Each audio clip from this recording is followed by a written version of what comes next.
지금부터 마지막 세션인 패널 토론을 진행하도록 하겠습니다. 주제는 연구자가 바라는 사업단 통합 플랫폼의 비전으로 진행을 할 텐데요. 범부처 전주기 의료기기 연구개발사업단 장용민 이사장님께서 좌장으로 토론을 맡아주시겠습니다. 또 같이 토론을 진행해 주실 김범민 단장님, 기획자문위원회 서준범 위원님, 특허청 융복합 기술심사국 원종혁 과장님, 대한의용생체공학회 김동욱 회장님, 수젠텍 손미진 대표님, 주식회사 뷰노 김현준 대표님, IMM 인베스트먼트 문여정 상무님께서 패널로 참여를 해주시겠습니다. 모두 무대 위에 나와주셨는데요. 여러분 큰 박수 부탁드립니다.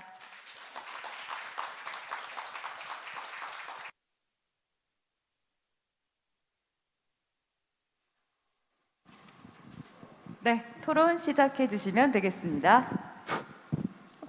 마이크 되는 거군요. 네.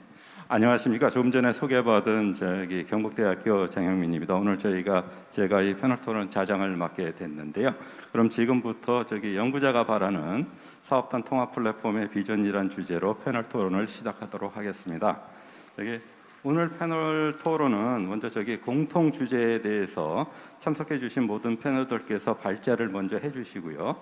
그리고 이제 2개 포커스 세션에 대해서 일부 패널 분들께서 이제 발제를 해주신 다음에 그다음에 혹시 지금 참석해 주신 우리 참석자분들 가운데서나 아니면은 이메일로 질문 주신 내용이 있으면은 그 질문에 대해서 패널 분들하고 질의응답하는 시간을 좀 갖고 나서 그리고 마지막으로 사업단에 바라는 점에 대한 순서가 조금 바뀌었습니다. 죄송합니다. 그 포커스 세션 끝나고 사업단에 바라는 점에 대해서 패널 분들께서 자유롭게 토론을 상호해 주시겠고 그리고 마지막에 이제 질의응답 세션을 좀 갖도록 하겠습니다.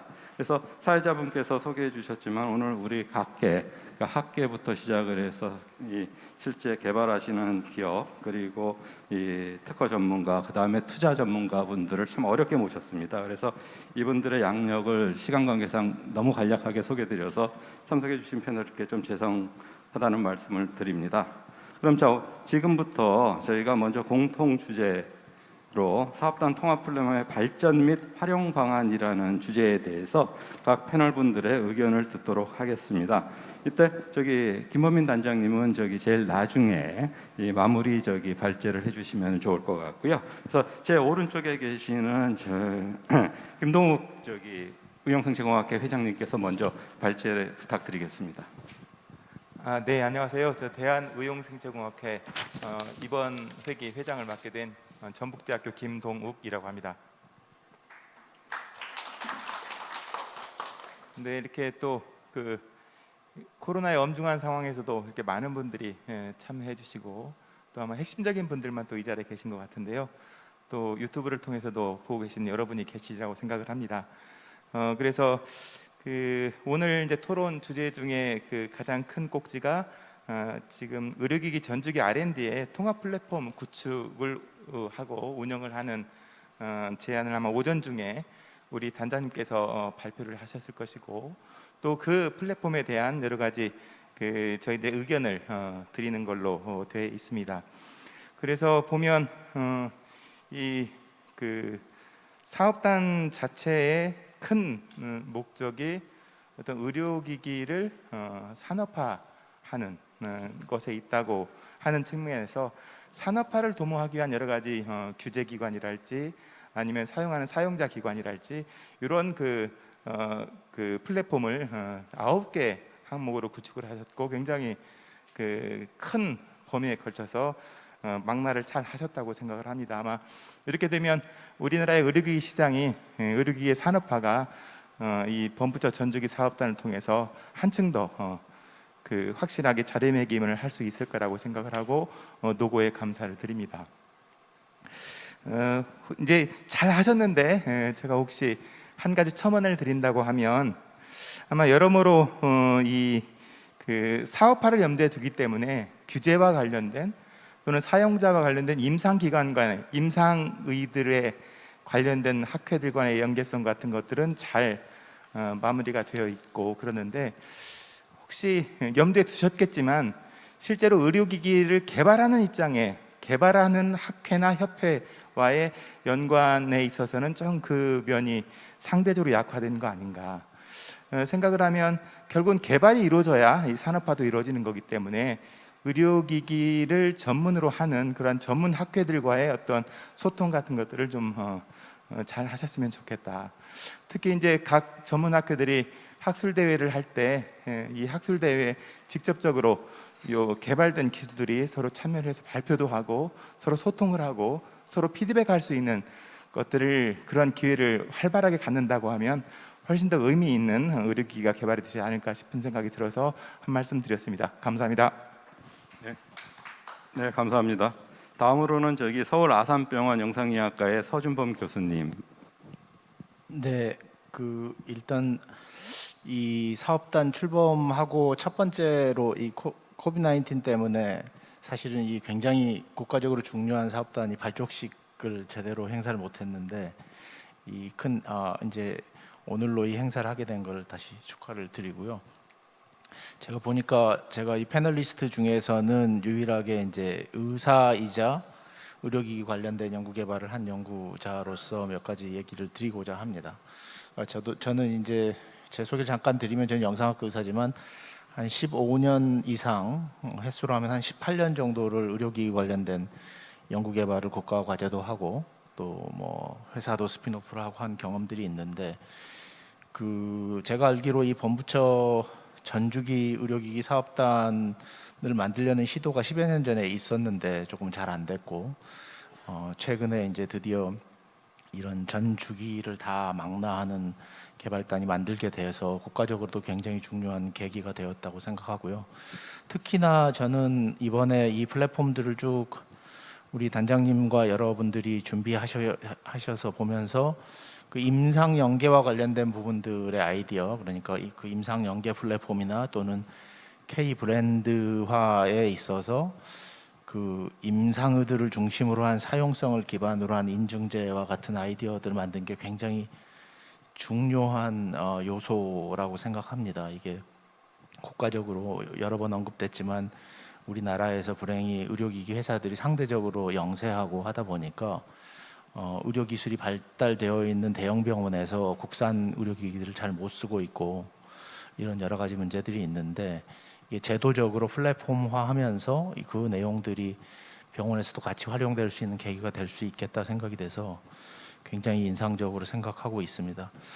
그럼에도 불구하고 아마 실제로 저희가 그런 임상에서 검증하거나 또는 그 언맷 니드에서 출발하는 전주기적인 의료기기 스텝이 그 한국의 의료진들하고 완전히 녹아 들어가기에는 앞으로도 갈 길이 멀다고 생각합니다. 그래서 그런 부분들의 노력이 많이 필요하겠고, 그와 관련해서 사실은 이런 그 전주기적인 협력 관계에 있어서의 그 상호 간의 베니핏이 어떻게 정리되느냐의 부분들이 사실은 좀 불확실한 면이 있어요. 그러니까 제가 이제 인공지능 학회도 제가 몇 년 맡아서 했지만, 초기에는 연구자들이 궁금하고 논문 쓸 수 있으니까 연구하지만, 사실 안정적인 기술인 의료기기로 나아가게 되려 그러면은 그 논문이 즐거워서 할 수 있는 일은 아니고, 전문가들이 자기 시간을 투여해서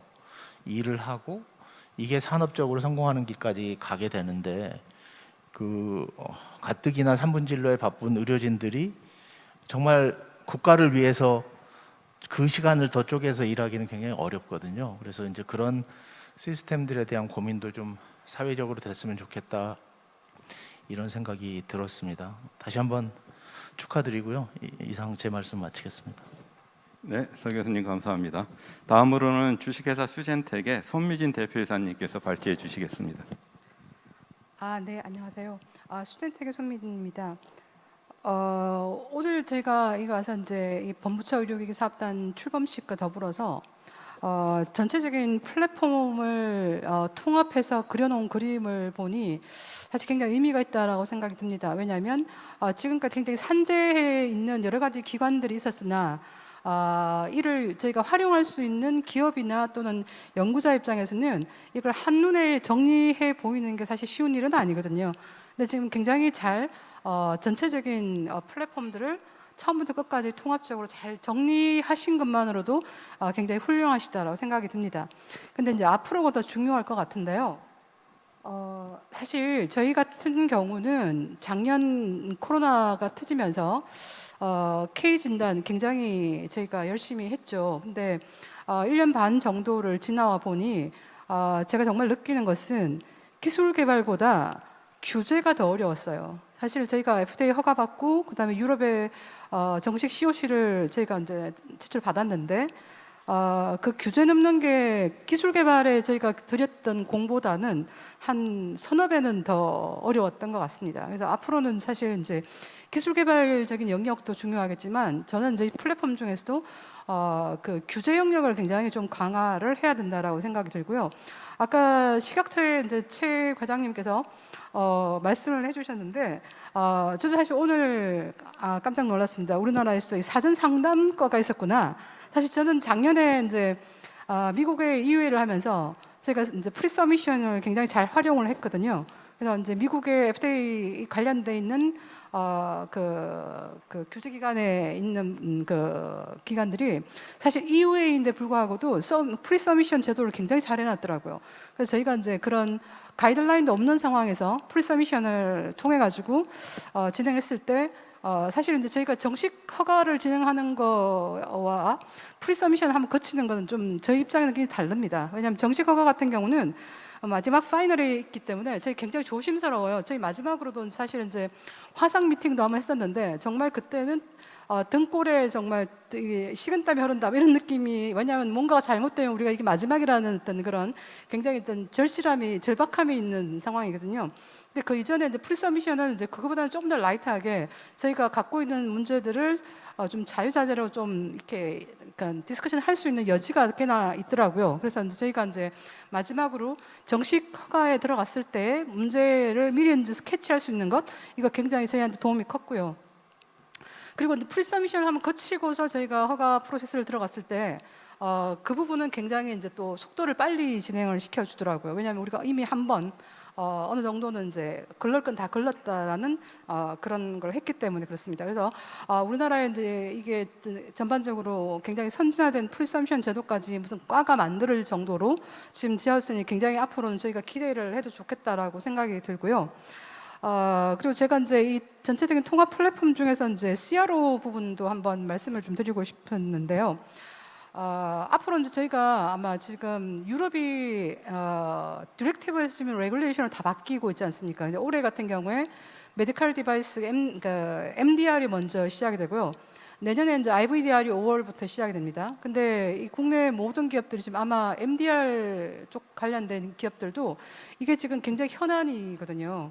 사실 이제 지금까지는 유럽 CE가 굉장히 쉬웠죠. 사실은 이제 자가선언이 많았기 때문에 쉬웠는데 지금 벌써 이제 이게 다 레귤레이션 들어오니까 임상이 다 유럽에서 지금 진행돼야 되는 그런 상황이 지금 도래해 있고 그러다 보면 이게 이제 이게 규제가 결국 이 산업에 서바이벌 할 수 있는 지금 이제 이게 이제 정말 장벽 같은 장벽이 돼버린 겁니다. 아마 우리나라도 마찬가지인데요. 어쩌면 또 후발이고 또 새로운 어떤 기술을 트라이하는 업체 입장에서는 좋은 기회일 수도 있어요. 왜냐하면 기존 기업들이 그 규제를 넘기가 어렵거든요. 같이 넘어야 되는 겁니다. 사실 대기업이나 중소기업이나 그 규제는 똑같은 규제를 넘어야 되거든요. 그렇기 때문에 이제 그러한 부분들이 지금 굉장히 크리티컬하게 와 있어요. 그래서 많은 기업들이 지금 일단은 CE의 MDR과 IVDR의 준비가 지금 굉장히 크리티컬한데 이제 의료기기 본부조 사업도 이 분야가 지금 사업 성공에 굉장히 성패를 좌우할 거라고 생각이 듭니다. 그래서 앞으로 이러한 부분에 대해서 조금 더 구체적으로 MDR과 IVDR을 어떻게 이제 지원할 것이며 그 부분에 대해서 지금 이제 올해 저희도 이제 본부조 의료기기 사업을 하나를 스타트를 했는데 앞으로 5년 이후에 이 상황이 어떻게 바뀔지는 좀 사실 예측이 안 가지만 그러한 부분들이 좀 준비가 돼야 될 것 같고요. 마지막으로 제가 이제 이 KMP에 사실 우리나라가 정말 이게 큰 포부를 가지고 이 의료기기 사업을 이제 글로벌 마켓 쉐어를 어느 일정 부분 가져갈 정도의 비전을 가지고 스타트한 이 사업단이기 때문에 하여튼 제가 느끼는 것은 작년 이제 코비드를 지나면서 이런 것도 있어요. 근데 이게 저희가 기술이 사실은 규제가 이 뭐 의료기기든 바이오 분야는 저희가 IT보다는 어떤 새로운 기술에 의해서 시장이 갑자기 이런 챌린저하게 바뀌는 거는 사실 아니라고 봤거든요. 이 규제의 벽이 굉장히 높다라고 봤는데 또 한편 작년 같은 경우는 규제를 굉장히 많이 선제적으로 열어뒀어요. 그때 이게 기술이 한 5년쯤 뒤에 이제 규제를 넘어야 될 기술들이 벌써 규제를 다 넘어서 시장에 다 오픈되었습니다.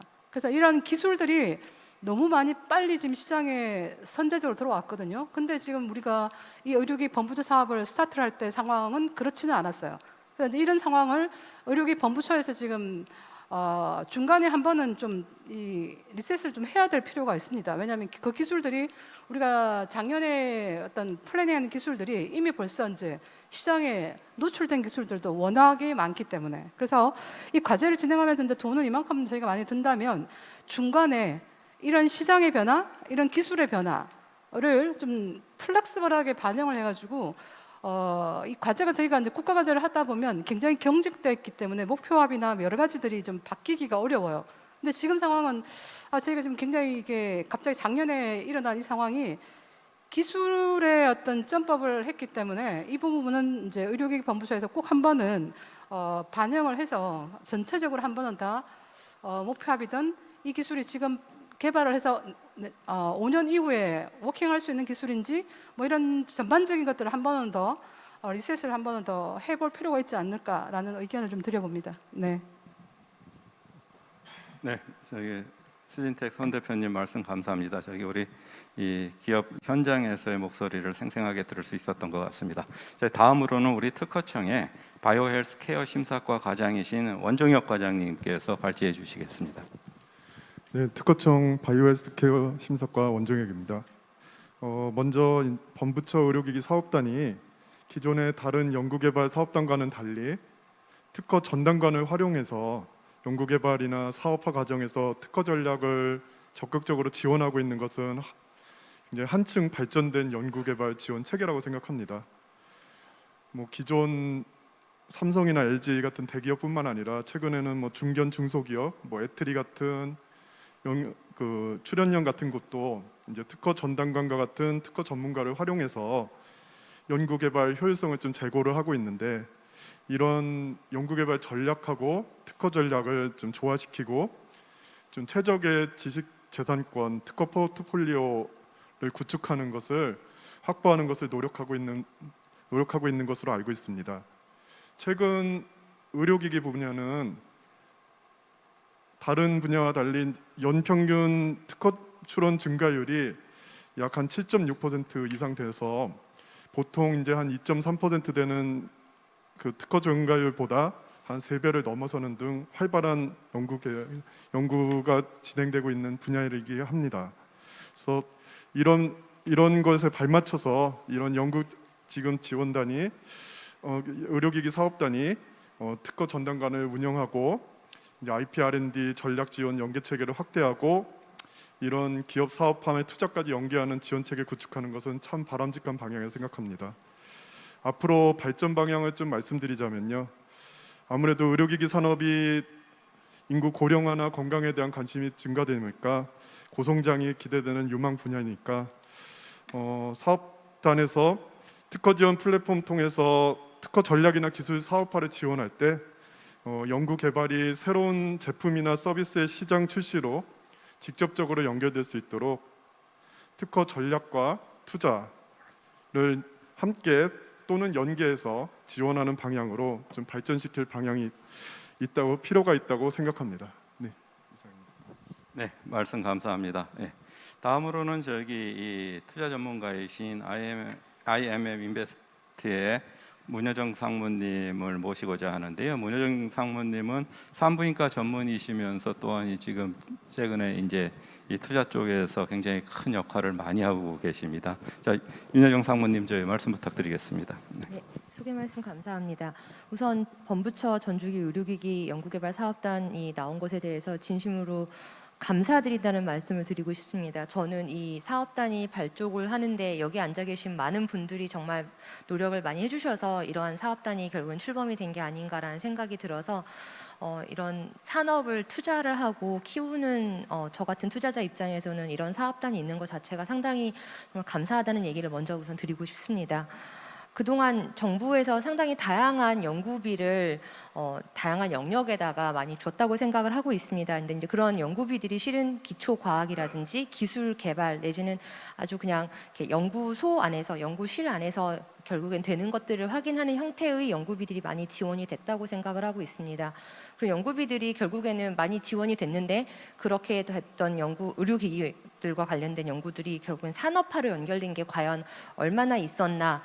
여기 계시는 분들이 더 잘 아시겠지만은 실은 그런 부분에 대해서 다 목말라 했기 때문에 이러한 사업단이 출범을 한 거라고 생각을 하고 있습니다.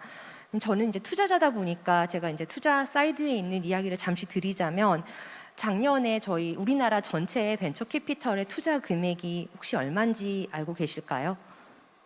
단장님이나 혹시 혹시 대충 1조, 2조, 3조 정도라고 생각을 하시면 우리나라 벤처 캐피털이 전체 벤처 생태계에 투자를 한 돈이 5조 3천억 원입니다. 작년 한 해만요. 그중에 바이오 헬스케어에 투자가 된 금액은 1조 2천억입니다. 1조 2천억 원이고요. 이건 2015년도에 우리나라 바이오 벤처가 투자를 유치한 회사가 40개였습니다. 근데 2020년도에는 339개로 엄청나게 늘어난 걸 보실 수 있을 겁니다. 그런데 이 1조 2천억이라는 금액에 실은 여러분들이 보시기에는 우리한테 의료기기 쪽에 투자가 된 액수가 그렇게 많아 보이지 않는데? 라고 느껴지실 가능성이 높은데 실제로 안에 들여다보고 있으면은 바이오 의약품 쪽에 투자가 70에서 80%가 되고 있고 의료기기 내지는 AI를 이용한 새로운 영상 진단하는 이런 회사들에는 실은 20%에서 30%밖에 투자가 되고 있지 않습니다. 그러니까 전체 벤처 캐피털 안에서 투자되는 비중이 바이오가 원래는 한 8% 정도 됐다고 하는데 지금 28%까지 올라갔고 28% 안에서도 실은 바이오가 대부분인 거지 의료기기 쪽으로는 실은 투자가 아직 활발하게 되고 있지 않다는 것들이 지금 실은 현실입니다. 그래서 그런 것들 때문에 이러한 이런 연구 개발 사업단이 나왔다라고 생각을 하고 있습니다. 그럼 저희들이 보기에는 실은 제가 여기 이런 이렇게 되게 축하하고 좋은 자리에서 다른 사업단 얘기를 하는 게 조금 언짢으신 분들도 계시겠지만 그래도 범부처 조금 먼저 출범이 됐던 범부처 신약개발 사업단 얘기를 잠깐 해드리는 게 여러분들한테 도움이 되지 않을까라고 생각이 듭니다. 그래서 저는 그 사업단이랑도 실은 뭐 제가 그 관련된 것도 전혀 없긴 합니다만 실은 그 범부처 신약개발 사업단의 성과를 보시면은 거기를 통해서 국내의 바이오 벤처 회사들이 신약개발 일상, 이상, 3상의 지원을 상당히 많이 받으셨고요. 그래서 국내 의약품이 실제로 미국 FDA 식약처 허가를 받은 약들도 있고요. 내지는 우리나라에서 글로벌 제약회사에 기술 이전됐던 약들이 전부 다 KDDF의 연구비 지원을 받았던 약들입니다.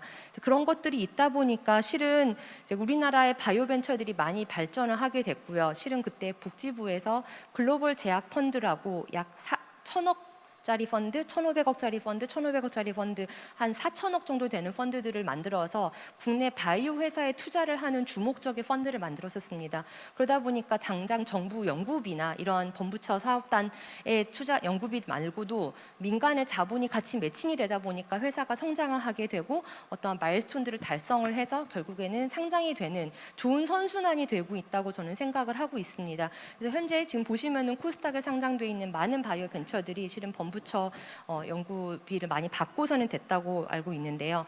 이제 그러다 보니까 이제 이게 작년에 저희가 출범을 한 범부처 의료기기 연구개발 사업단 같은 경우에도 미리 이런 것들에 대해서 상당히 단장님께서 많이 신경을 써주신 것 같습니다. 그래서 실은 보시면은 이번에 특허 지원 플랫폼 같은 데들 보시면은 IP나 R&D 컨설팅을 하고 컨설팅을 받아서 어느 정도 허들을 넘어갔던 회사들의 경우에는 벤처 캐피털의 투자를 연계를 할 수 있도록 하는 플랫폼을 만들었다든지 아니면은 이제 국내의 시장 말고 해외 시장 진출과 관련된 자문을 해주는 그런 플랫폼들을 잘 만들어 주신 것 같습니다. 그래서 저는 이렇게 시작할 때부터 실은 저희 같은 투자자들 민간에 있는 이야기들을 많이 듣고 이러한 사업단을 만들어 주셔서 너무 감사하다는 얘기를 드리고요.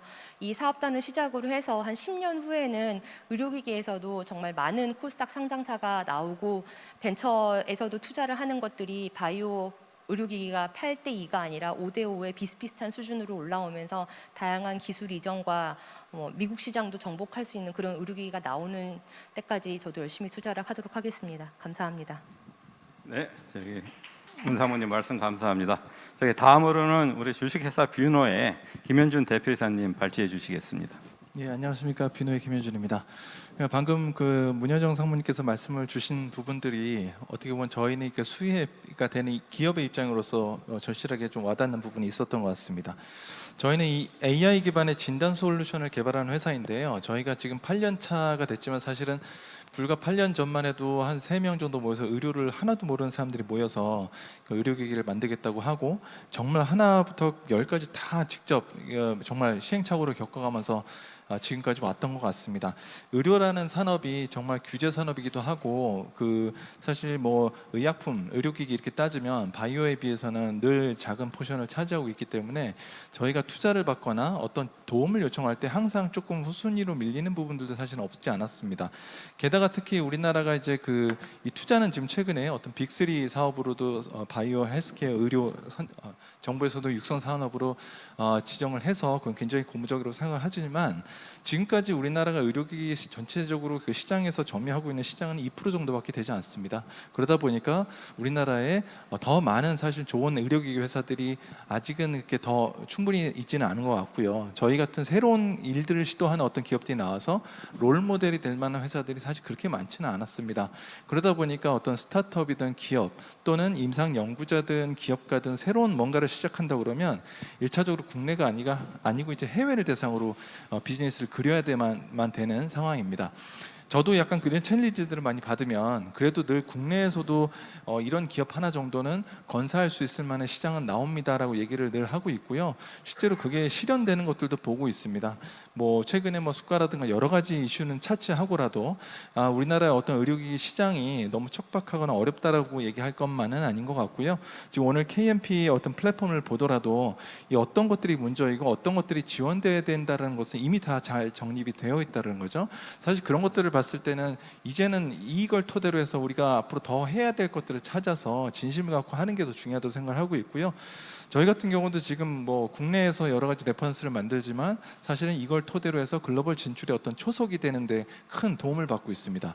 과거에 없었던 새로운 의료기기나 기술이 나오면 사실 우리 한국 사람이 만든 기술을 가지고 써줄 때는 한국밖에 없어요. 그러니까 한국에서 써서 그 레퍼런스를 가지고 뭐 논문을 출판하고 이걸 가지고 해외 벤더들과 얘기하면 그런 식으로 설득해 나가는 과정들이 자연스러워 보이고 또 이 업계에서 그나마 선배 있는 업계들 보면 다 그런 식으로 성장해온 것들을 볼 수가 있습니다.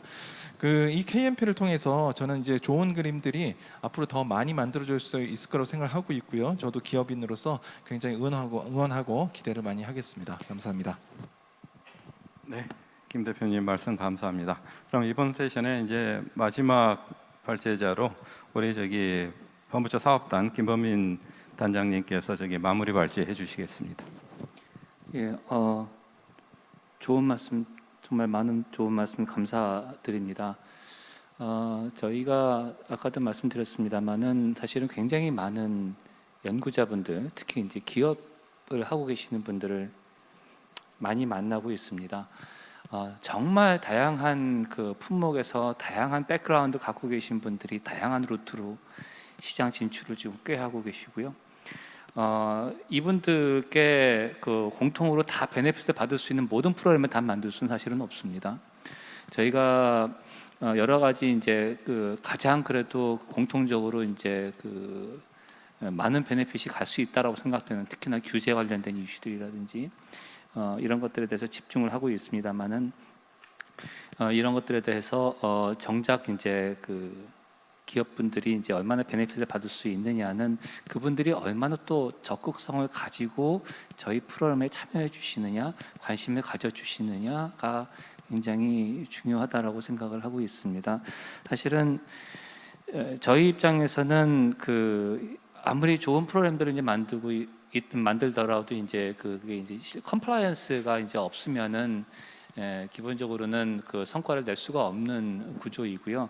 한 가지 안타까운 거는 이제 그 여기 의료기기에 대해서 경험이 너무 없거나 사실은 R&D에 대해 가지고 국가 자금을 받는 거에 대해서 사실은 그 너무 좀 편안하게 생각하시는 분들도 사실은 좀 많이 계세요. 그런 분들을 뵐 때마다 사실은 좀 안타깝고, 저희 입장에서는 사실은 워낙에 이제 의료기기가 품목이 많기 때문에 뭐 한 2,300개 품목이 이제 식약처 분류는 된다고 하지만은 실질적으로 보게 되면 수만 가지의 굉장히 많은 다양한 의료기기들이 그 안에 있거든요.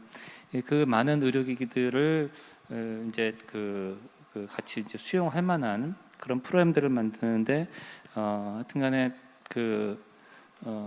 그분들이 이제 굉장히 다양한 루트로 이제 참여를 하실 수 있게끔 저희는 최선을 다할 거고요. 제가 사실 성격이 좀 뭐 기분 좋고 저를 기분 좋게 하는 것만 생각하지 않고 기분 나쁘게 하는 것만 생각을 하는 좀 부정적인 측면이 있거든요. 그게 무슨 얘기냐 하게 되면은 항상 이제 뭐가 부족한가만 생각을 하다 보니까 스트레스를 좀 많이 받는 편입니다. 오늘 이제 좋은 말씀들도 많이 해주시지만은 이제 따끔한 말씀들도 많이 해주셨고요. 이 내용도 저희가 지금 다 기록을 해서 오늘 말씀해 주신 것도 다시 한번 다 들어보고 추가로 필요한 내용들 다시 더 파악을 해서 진행을 하도록 하겠습니다. 그리고 이제 아까도 좀 전에 제가 좀 헷갈려가지고서는 조금은 추가로 말씀드리고 싶은 거는 유튜브로 이걸 보고 계시는 이제 저희 사업을 참여하고 계시는 연구자분들께 다시 한번 좀 드리고 싶은 말씀이 조금 더 관심 있게 저희가 어떤 것들을 준비하고 있는지 또 어떤 것들이 필요한지 여기 패널 여러분들께서 좋은 말씀 주신 것처럼 저희한테 계속적으로 애정을 가지고 인풋을 주시게 되면은 저희는 정말 아까 손미진 대표께서 말씀하셨던 것처럼 원스톱 서비스의 어떤 허브에 있는 어떤 기관으로서 모든 걸 하여튼 간에 그 문제를 풀기 위해서 최선을 다해서 뛸 테니까는 많이 좀 애정을 가져주시고 관심 가져주시고 많이 좀 활용해 주십사, 이 말씀 좀 꼭 드리고 싶습니다. 네, 말씀 감사합니다. 이번에는 조금 저희가 주제를 바꿔서 첫 번째 포커스 논의로 국산 의료기기 활성화 및 국내 의료기관 보급 확대 방안이라는 주제에 대해서 조금 패널 토론을 진행하도록 하겠습니다. 그래서 이 패널 토론은 제 오른쪽에 계신 네 분의 패널들께서 좀 진행을 해주시겠는데요. 먼저 실제 진료 현장에 계시는 우리 서준범 교수님께서 먼저 발제를 좀 해주시면 감사하겠습니다. 네, 이게 참 어려운 주제입니다. 사실 먼저 제가 의료기관에 있는 의사로서 얘기를 드리면 이 국내 의료기기 개발하시는 분들 중에서 이제 그렇게 생각하시는 분들이 있어요. 이렇게 내 기기가 성능이 다른 해외 기기 지금 대형 병원에서 쓰는 것보다 훨씬 성능이 좋은데 저 의사들이 외국 것만 좋아해서 안 쓴다, 이렇게 많은 사람들이 그렇게 생각하고 서운해하시죠. 근데 그거를 생각하기 전에 먼저 생각해야 되는 게 뭐냐면 의료 행위의 보수성에 대한 거에 대한 이해가 필요합니다. 그러니까 의료 행위는 기본적으로 보수적이어야 합니다. 왜냐하면 생명을 다루기 때문이죠. 그러니까 자기가 기존에 했던 의료기기를 가지고 했던 행위가 안전하고 유용하게 환자에게 치료됐다고 하면 웬만하면 안 바꿉니다. 심지어 테스트로서 성능이 10% 20%가 좋다, 또는 기계가 10% 20% 싸다, 그래도 안 바꿉니다. 왜냐하면 생명을 다루고 있기 때문이죠. 그렇기 때문에 또 다른 특성도 있습니다. 이 전문가들의 교육이 도제식 교육이기 때문에 어느 의사가 국산기기를 한번 쓰기 시작하면 그 의사에게 배운 제자들은 다 그 기계를 씁니다. 그러니까 이런 특성들이 있기 때문에 사실은 첨단 의료기기에 국내 의료기기들이 잘 못 들어가는 거에 사정들이 있다고 생각하고요. 이 국산 의료기기를 국내 의료기관에 보급하기 위한 노력도 굉장히 지속적으로 많이 지속되어 왔죠. 산업부 중심으로 헬스케어 포럼 해서 대형 병원장님들께서 모이셔가지고 결의도 하신 적도 있고요. 그 다음에 다양한 보급 사업들도 있었고, 그런데 이제 생각하시는 만큼 잘 안 되잖아요. 그런 게 이제 방금 같은 특성들을 잘 반영하지 못했기 때문이라고 생각하고, 그런 의미에서 저는 최근에 임상학회 연계 방안 같은 것들이 굉장히 현명한 방법 중에 하나라고 생각합니다. 그러니까 그게 연구개발 단계만 생각하는 게 아니라 이 의학회가 아니라 그 아래에 있는 전문학회들하고 어떤 특정 영역에서의 검증 사업이라든지 이런 사업들을 잘 오가나이즈 할 수 있으면 그 과정을 통해서 학회에 있는 분들이 대부분 그 그룹의 의료행위를 표준화해서 리드하시는 리더들이시잖아요. 그분들이 국산 의료기기를 쓰고 이거 괜찮구나라고 인지가 된다면 조금 다른 전기가 될 수 있다고 생각해서 그 임상학회들 전문 임상학회들하고 같이 하는 것들이 하나의 중요한 방안이 될 수 있다 이런 생각이 되고요. 그다음에 또 한 가지 방안은 이 혁신의료기술과 관련된 겁니다. 이제 혁신의료기술은 기존의 의료 행위가 있지 않기 때문에 새로운 시도를 하는 거죠. 그래서 최근에 특히 아주 다양한 분야의 데이터를 기반하거나 유전체를 기반하거나 인공지능을 기반하거나 하는 혁신의료기술들이 나오고 있는데 이거는 사실은 이제 기존의 보수성하고는 조금 다른, 그러니까 그 이미 설치되어 있는 외국 기계랑 경쟁하는 건 아니죠. 그러니까 이런 혁신의료 기술이 설치될 때 어떻게 잘할 것이냐 이런 것들이 굉장히 중요하고 사업단에서도 굉장히 그 부분은 그 집중해야 되는 거 아닌가 생각되는데 관련해서 사실은 제가 이 얘기를 안 드릴 수 없는 문제는 수가 문제, 의료기기의 수가 문제에 대한 전향적인 뭔가 시도가 필요하다. 아시다시피 의료인공지능 관련된 인허가 된 60여 개의 디바이스 중에 수가를 받고 있는 게 없지 않습니까? 그러니까 그게 이제 저는 그게 뭐 그 심평원이 잘못했다고 생각하지는 않습니다. 그러니까 기존의 현재 우리나라의 의료 시스템이 행위별 수가에다가 상대 가치의 총액계약제의 형태를 갖고 있기 때문에 현재 의료 체계에서는 새로운 수가를 만들어내기 어렵습니다. 그렇기 때문에 좀 다른 틀에서 산업기금이라든지 또는 혁신의료 디지털 헬스케어 기금이라든지 독일 같은 데가 이미 그렇게 하고 있지 않습니까? 그러니까 그런 부분에 대해서 좀 전향적인 고려를 해서 만약에 우리가 혁신의료 기술, 국내에서 만든 혁신의료 기술들이 병원에 잘 들어가서 실제로 의료가 나아지는 걸 보여준다면 다른 의료기기들도 국산 의료기기 전반에 대한 신뢰가 상승하게 되고 그러면 좋아지지 않을까 이런 조금 얘기가 길었습니다. 네, 마치겠습니다. 네, 좋은 말씀 감사합니다. 다음으로는 김동욱 회장님 좀 발제해 주시죠.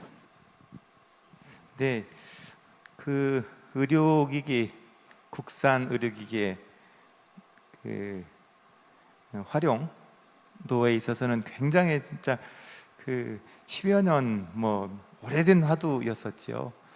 근데 이제 그게 이렇게 생각처럼 가지 않은 이유는 아까 서준범 교수님 말씀하신 그러한 내용인 듯합니다. 이를테면 저희들이 의료기기 개발을 하면서 사실은 성능 비교 평가도 해서 외국산 기기에 비해서 우리가 충분히 경쟁력이 있다.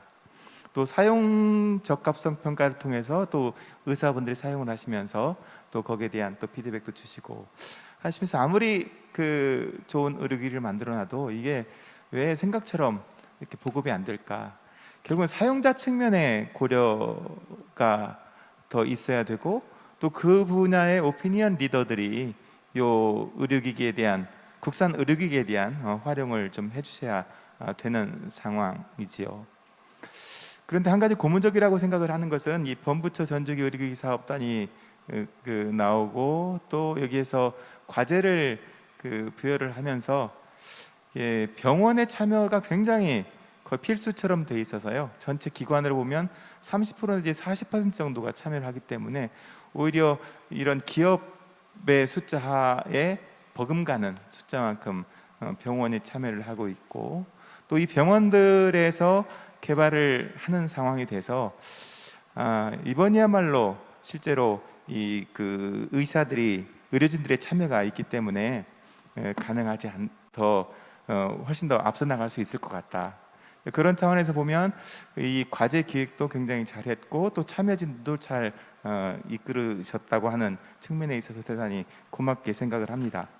또 특히나 이게 그 각 기관 정부 차원에 있어서의 그 진흥책도 필요한데요. 이게 4개 기관들이 부처가 참여를 하면서 서로 협동을 한다고 하는 측면에 있어서도 굉장히 좋은 토양이 마련되지 않았나 그런 생각이 듭니다.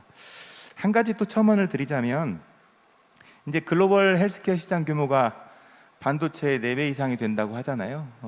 그러면 그 시장이 앞으로 우리가 국내 의료기기 시장을 얘기를 하고 있지만 사실은 의료기기 시장은 글로벌 마켓을 보지 않으면 사실 경쟁력이 낮기 때문에 글로벌 경쟁력을 갖추려면 먼저 국내가 탄탄해야 된다는 측면에 있어서의 국내 의료기 시장에 대한 언급이 있으셨다고 생각을 하는데요.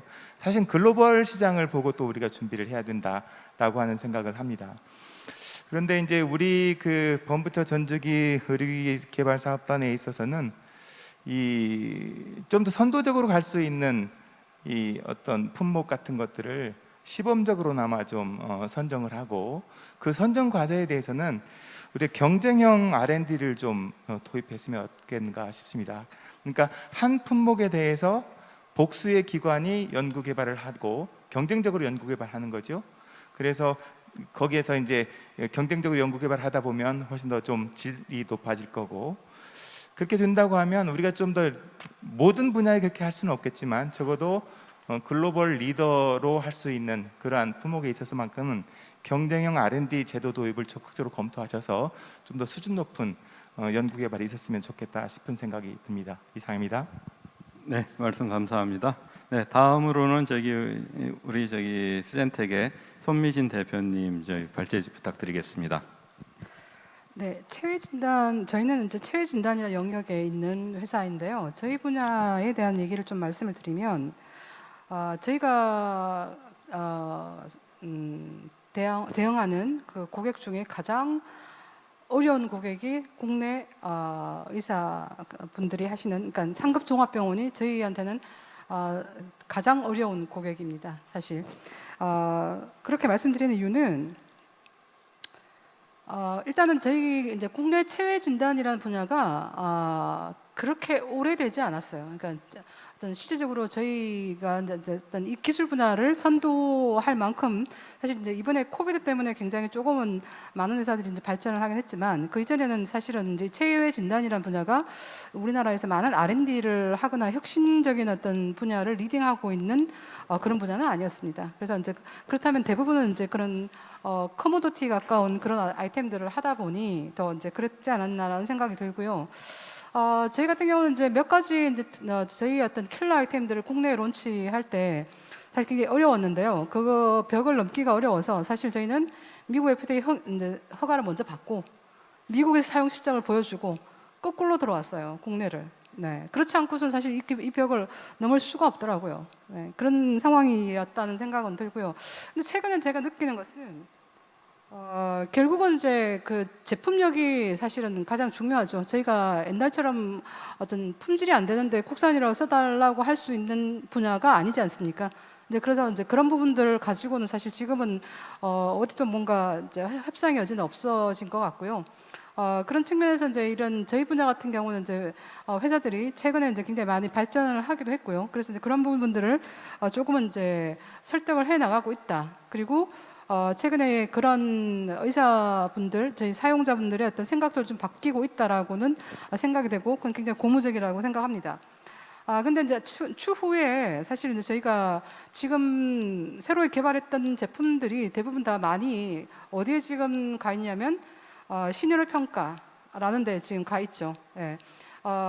이 보험 수가에 대한 부분이 저희가 뭐 여러 가지 뭐 정책적인 의미도 있겠지만, 비보험이라는 영역이 어느 정도 열려서 테스트베드처럼 그 부분이 열리지 않으면 사실 이 신율 평가라는 이 영역이 저희의 굉장히 큰 허들이긴 합니다. 그래서 이제 그런 부분들이 좀 열려주시면 국산 의료기기 쪽도 조금 더 경쟁력 있게 갈 수 있지 않을까라는 생각은 들고요. 조금 더 공격적으로 생각을 말씀드리면, 최근에 이제 의사과학자분들도 굉장히 많이 계시고, 또 의사분들께서도 이 개발에 대한 의욕들도 굉장히 강하다라고 생각이 듭니다. 그래서 아예 초기부터 같이 개발에 참여해서 그런 부분들을 같이 가는 것도 저는 굉장히 좋은 방법이라고 생각이 듭니다. 네. 네, 말씀 감사합니다. 그러면은 다음으로는 우리 김범민 단장님 또 마무리 발제 좀 해주시면 좋겠습니다. 네. 예, 저희가 이 사업을 만들 때부터 굉장히 많이 받았던 질문이고요. 저희가 제일 고민을 많이 했던 부분이기도 합니다. 이거 우리나라에서 왜 해야 돼요? 라는 질문을 사실 굉장히 많이 받았었고요. 아무래도 후발주자이기 때문에 이런 식으로 전격적으로 투자를 하기 위해서는 그만큼의 이유가 있어야 됐기 때문에 저희가 받을 수밖에 없는 그런 질문 아니었나 싶은 생각이 듭니다. 아까 서준범 교수님께서도 말씀하셨던 것처럼 국산 의료기기를 써달라고서는 애국심에 호소할 일도 아니고요. 그 다음에 가격 경쟁력 가지고서는 나갈 일도 아니고요. 가격 경쟁력 가지고서는 이미 뭐 중국이나 다른 기업들에서 워낙에 많이 치고 나오고 있기 때문에 어렵고요. 기본적으로는 그 기술적인 어떤 그 혁신성, 뭔가 또 그 사용함에 있어 가지고요 어떤 수월성, 그다음에 사용자를 대상으로 한 편의성, 이런 뭔가 장점이 있어요. 그러니까 임상희 선생님들이 이거를 써야 되는 이유를 알려달라고 했을 때 우리가 답변을 드릴 수 있게끔 그렇게 제작이 되는 수밖에 없지 않는가. 사실은 이제 많은 그 시장들이 정체되어 있는 시장들도 있고요. 아까 또 하나 좋은 말씀해 주셨는데, 우리가 또 후발주자이기는 하지만 또 일정 부분에 있어가지고 앞서 나갈 수 있는 그런 어떤 분야들이 있거든요. 아까 김현준 대표께서도 말씀하셨지만은 상당히 AI 관련되어 있는 의료기기라든지 ICT 관련된 의료기기라든지 뭐 굉장히 요즘 좀 많이 지금 논의되고 있는 굉장히 우수한, 우리나라가 앞서 나갈 수 있는 그런 기술들이 많이 있습니다. 그런 기술들이 사장되지 않고, 아까 수가 시스템 말씀하셨는데 수가를 받고 뭔가 이제 별도의 트랙을 만들든지 어떻게 하든지 간에 어떻게든 수익을 만들 수 있는 구조가 만들어지게 되면은 저는 우리나라 그 기업들의 포텐셜을 봤을 때 분명히 성공 사례들이 많이 나올 수 있을 거라고 자신하고 있습니다. 네, 말씀 감사합니다. 예, 이번에는 조금 전에 말씀 주신 대로 우리나라가 조금 세계를 선도할 수 있지 않겠나 생각하는 인공지능 의료기기 관련해서요. 두 번째 포커스 세션은 인공지능 의료기기와 우리 국산 의료기기의 연계 방안이라는 주제에 대해서 저희 토론을 좀 진행하고자 합니다. 그래서 제 왼쪽에 계시는 세 분의 패널 분들께서 의견을 주시겠고요. 먼저 저희 주식회사 뷰노의 김현준 대표님 좀 발제해 주시죠. 네. 저희가 사실 지금 이제 저희는 소프트웨어입니다. 그래서 뭐 혁신 의료 기술이라고 하면 꼭 소프트웨어가 아니고 다양한 기기들이 있겠지만 그래도 데이터 기반 또는 이제 소프트웨어 기반으로 해서 많은 회사들이 생기고 있는 게 사실입니다. 뭐 SAMD라고 하는데요.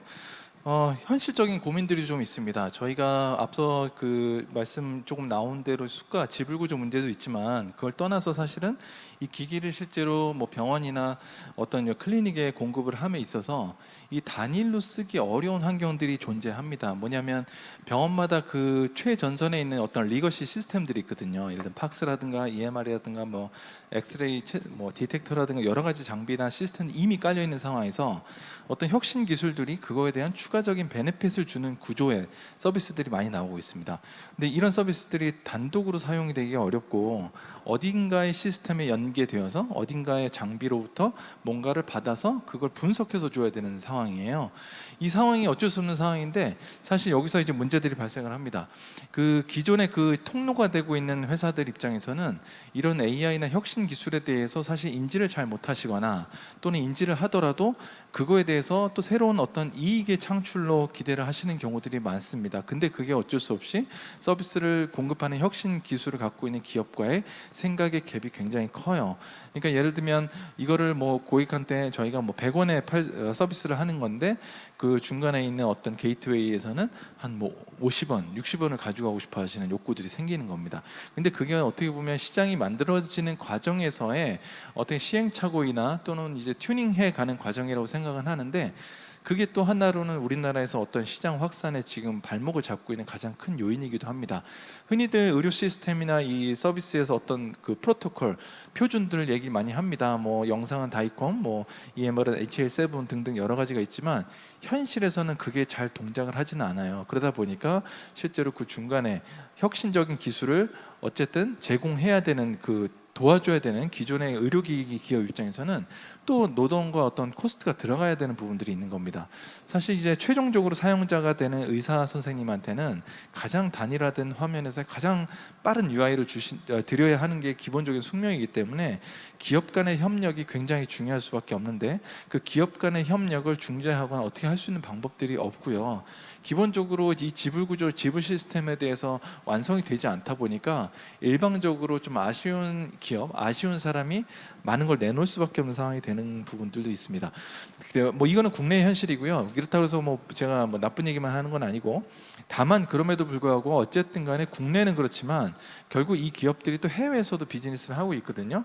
그래서 저희가 국내에는 이러더라도 이 해외, 국내에 있는 국산 의료기기와 저희 제품을 탑재를 해서 예를 들면 글로벌 경쟁력을 더 갖도록 하는 그림들을 만들고 있습니다. 예를 들면 뭐 미국에 있는 모사와 국내 중소기업은 어떤 대등한 경쟁이 어려운 상황인데, 이런 기능을 추가를 해서 뭐 낮은 가격과 훨씬 더 많은 피처를 가지고 제공한다라는 그림은 굉장히 많이 지금 활발하게 그리고 있습니다. 이제는 지금 아마 대부분의 국산 의료기기 기업들도 이런 기술들을 많이 요구하시는 것 같고요. 그래서 어떻게 보면 이 혁신 기술을 갖고 있는 회사들이 이 기존의 기술들을 잘 설득해서 더 나은 서비스를 제공할 수 있는 형태로 프로포저를 잘 해나가는 것도 하나 굉장히 중요하다고 말씀을 드리겠습니다. 네, 말씀 감사합니다. 다음으로는 저기 벤처 캐피탈리스트 입장에서 우리 문여정 상무님 좀 말씀 주시죠.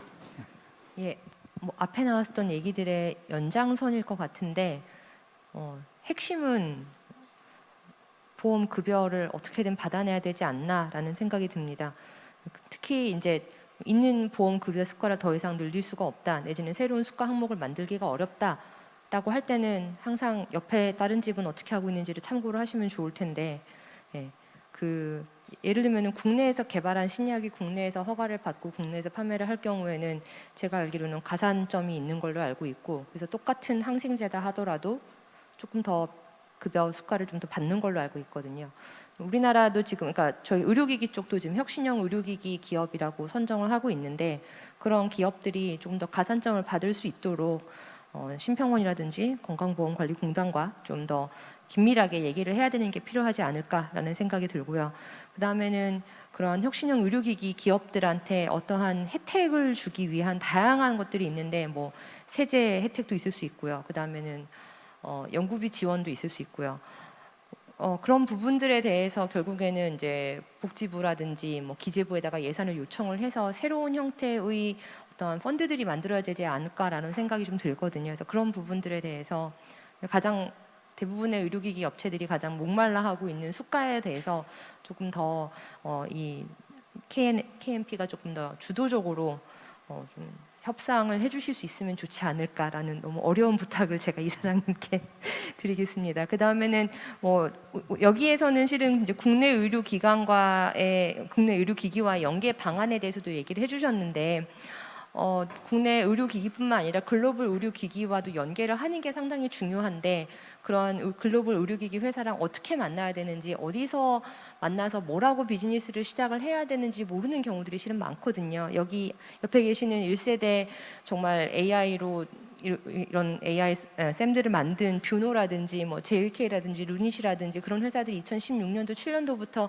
해외에 있는 그런 회사들을 일일이 만나가면서 파트너링 해가면서 정말 이렇게 너무너무 힘들게 만들어갔던 과정들이 있는데, 그런 것들을 앞으로 2세대, 3세대에 있는 새로운 스타트업들한테도 좀 당연히 그러니까 1세대 벤처분들도 이렇게 다시 이제 잘 도와주시고 하시겠지만, 그런 것들을 이러한 그 KMP에서도 좀 같이 컨설팅을 해주시고, 뭐 해외에 있는 어떠한 뭐 컨퍼런스라든지 어떠한 뭐 이렇게 그런 것들을 같이 가주셔가지고서 파트너링을 도와주신다든지 하는 것들이 정말 필요하지 않을까 싶습니다. 그런 부분들 좀 꼭 부탁드립니다. 네, 말씀 감사합니다. 저기 김현준 대표님하고 문여정 상무님 좋은 말씀 감사드리고요.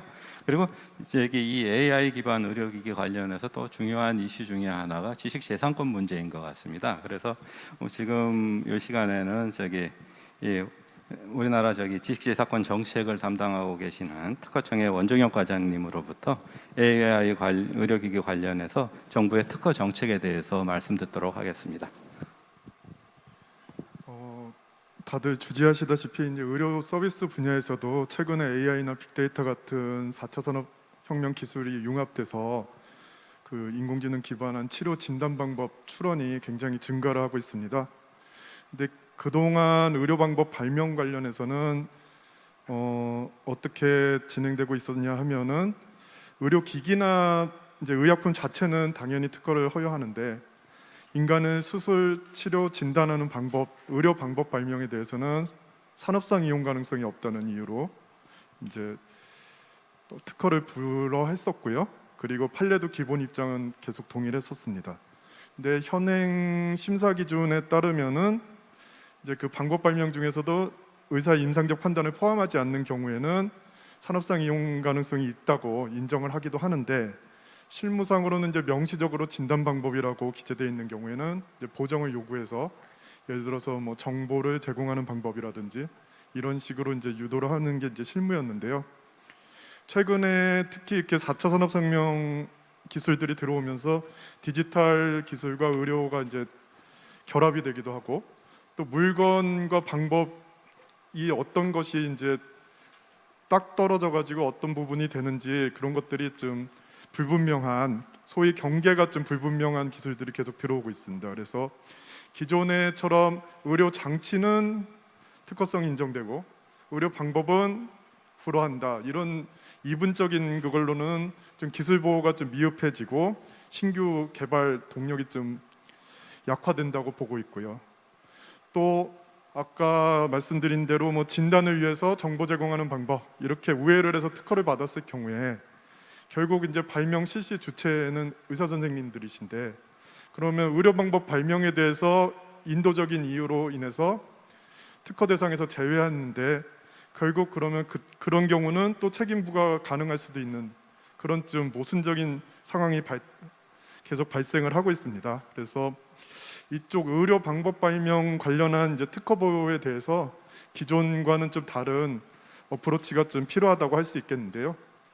최근 국회에서는 이쪽 그동안 이제 산업상 이용 가능성이라는 이유로, 없다는 이유로 이렇게 저희 심사 기준에 의해서 제거했는데, 조금 법률에 보다 이제 명확하게 규정하는 것이 필요하다는 이유로 이동주 의원께서 대표 발의를 하셔서 이제 사람이나 동물의 수술 치료 진단 방법에 관한 발명을 불특허 발명으로 포함하는 그 개정안이 현재 발의 중입니다.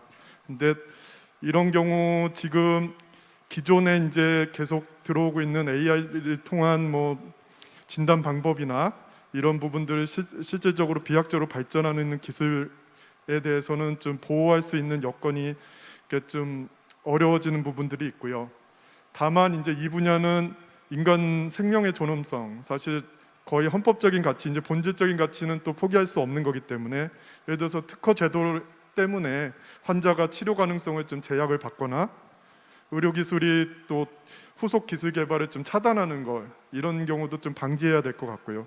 그래서 이런 부분들을 좀 여러 가지로 종합적으로 고려해서 현재 이제 의원실과 좀 협의를 해서 좀 그 신중하게 좀 제도 개선을 좀 추진을 하고 있습니다.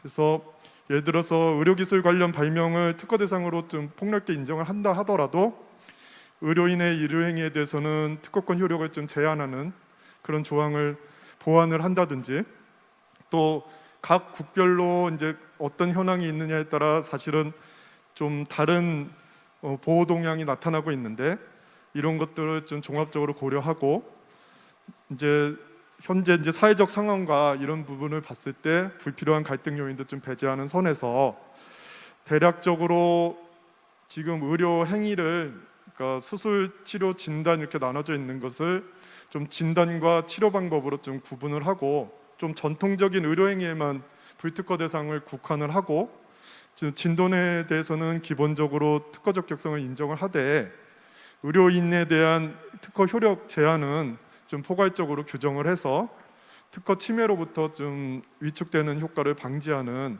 형태의 그런 입법안을 좀 진행을 하고 있습니다. 그래서 이런 부분이 되면은 지금 AI, 특히 우리나라에서 여러 여건상 AI를 통한 이제 진단이나 이런 부분들이 급성장할 것으로 예상되는데, 그런 때 이제 신기술 개발 좀 도모할 수 있고, 또 의료인들은 좀 침해에 대한 우려가 없이 의료행위에 실시할 수 있는 근거를 좀 마련할 수 있지 않을까, 이런 방향으로 이제 진행을 하려고 하고 있고요. 그래서 저저번 주 해서 국내 전문가 대상으로 이제 신증 간담회와 이제 개정 추진 협의회 같은 거를 좀 거쳤었고, 앞으로 이제 부처 협의하고 각 관련 학회나 이제 직능단체한테 좀 의견을 좀 구하고요. 그래서 국회 또 의원실과 협의해서 공청회나 뭐 정책 콘서트 형태 이런 부분들을 좀 진행을 해서 좀 아무쪼록 이제 이 동분야 특히 AI 이용한 이제 신기술들이 잘 보호되면서도 기존 좀 국민들의 보건, 의료, 건강에 도움이 될 수 있는 방향으로 특허법 개정 및 그런 심사 기준 같은 것들을 좀 개정하는 것을 추진을 하고 있습니다. 이런 현황 좀 소개드리겠습니다. 네네, 말씀 감사합니다. 저희 의료기기 관련해서 정부의 최근 특허제도 개선 방향하고 정책에 대해서 아주 유익한 시간이었던 것 같습니다. 그럼 이번에는 저희가 또 이제 주제를 좀 바꿔서 자유 주제로 이 사업단에 바란다라는 주제로 저희가 잠시 토론을 하겠는데요. 저희가 시간이 조금 약간씩 딜레이 되고 있어서 모든 패널 분들의 의견을 좀 듣기는 어려울 것 같고요.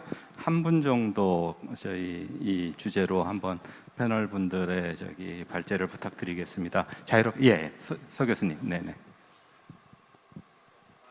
많이 하진 않으려고 노력하는데 요 얘기는 조금 드리고 싶어서, 그러니까 그러니까 저희가 그 의약품도 그랬고 의료기기도 이제 드디어 그 패스트 팔로워에서 퍼스트 무버로 가자라는 게 굉장히 큰 그 주제지 않겠습니까? 그런데 이제 사업단 기획할 때도 제가 단장님께 여러 번 얘기를, 그 당시에 이제 단장님 기획 준비하실 때 얘기 드렸는데, 이제 그 소위 상향식, 그러니까 바텀업이 되는 자유 주제에 대한 연구들을 우리가 퍼스트 무버로 자리를 잡으려고 하면은 그 섹터들을 보장하고 아주 자유롭게 연구할 수 있는 영역들이 많아져야 되지 않을까, 이런 생각이 많이 들고요. 저도 이제 뭐 기획위원이 되니까 그 얘기를 또 드리겠지만, 그런데 이제 국내 R&D 시스템들이 되게 보면 그렇게, 물론 이제 세금을 쓰기 때문에 또 엄격히 관리돼야 되는 부분이 있지만, 그런 상향식 과제들보다는 섹터를 나누고 예산을 배정해서 특정 주제에만 사용할 수 있게 하고 이렇게 되어 있지 않습니까? 그래서 이제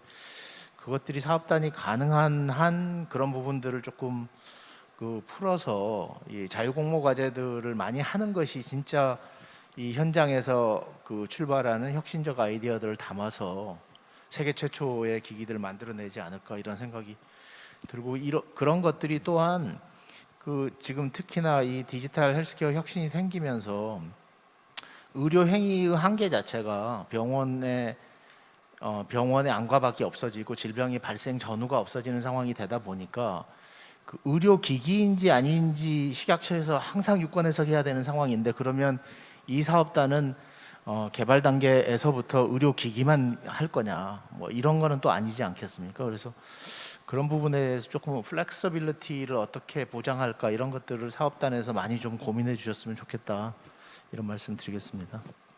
예, 좋은 말씀 감사합니다. 저희가 약속된 시간이 거의 다 됐지만은 그래도 꼭 오늘 저기 참석해 주신 우리 참석자분들이 궁금해하시는 것들이 있을 것 같아서요. 요 참석자분들께서 혹시 궁금하신 점이 있으면 그 질의 패널 분들하고 질의응답하는 시간은 좀 시간이 지나더라도 좀 가졌으면 합니다. 그래서 혹시 궁금하신 거 있으면은 지금 자유롭게 질문해 주시면은 좋겠습니다.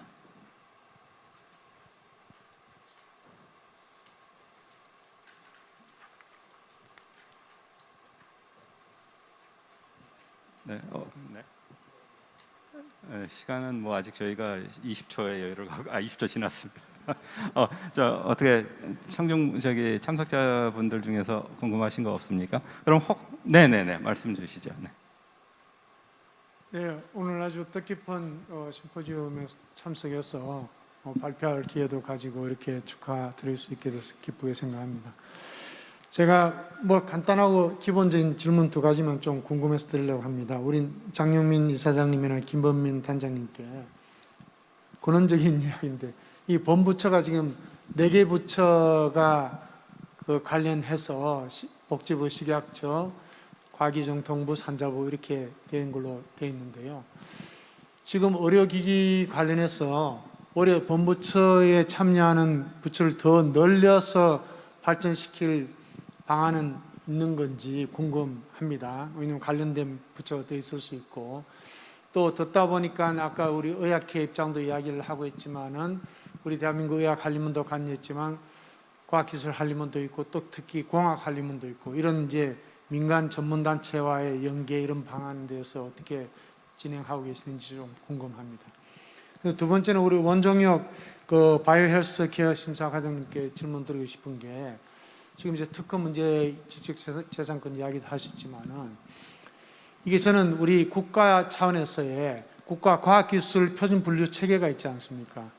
거기에 이제 우리나라가 지금 빠르게 발전하고 있는데 뭐 인공지능이든지 뭐 이런 걸로 해서 그 보니까 2012년에 분류 체계가 개정됐고 2018년에 개정됐어요. 지금 3년 지났는데 그 발전 속도는 가속화되고 있는데 이게 분류 체계가 굉장히 중요한 역할을 할 것이라 생각합니다. 특히 바이오 헬스에 뭘 담을 것인가, 그게 또 의학은 어떻게 분류할 것인가, 뭐 이런 것들이 생명과학은 어떻게 할 것인가.